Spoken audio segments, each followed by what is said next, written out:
This is a city that always fires cannons. The residents' job is to fire the cannonballs. The content of the teacher's lectures is all about how to fire the cannons. In the center of the city, there is an exaggerated giant cannon. Just to load it, it is necessary to mobilize all the workers in the workshop. This boy was an ordinary teenager in the cannon city, and his dream was to become an excellent cannon firer. After breakfast, the father and son took the train out. The train station itself is a giant cannon launch tower. The father is a loader of the launch tower, working here repeatedly every day. Then the boy went to school, where the teacher taught how to use mathematics to estimate the enemy's position or use physics and chemistry to calculate the weather and wind speed. But the boy couldn't listen at all, because it was time for the giant cannon to fire again.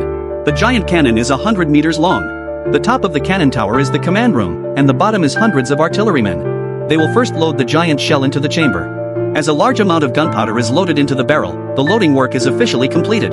When all the work is ready, the commander adjusts the muzzle, and all the personnel evacuate. Then, a solemn man in gorgeous clothes walked up to the control panel. He is the commander of this giant cannon. He put on a gas mask and then shook his cloak.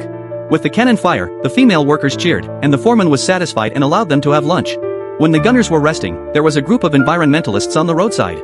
They accused the gunpowder currently in use of being too toxic and demanded that it be replaced with non-polluting gunpowder. But the gunners only regarded it as entertainment reading. The gunners looked into the distance. There was only thick smoke in the direction of the muzzle.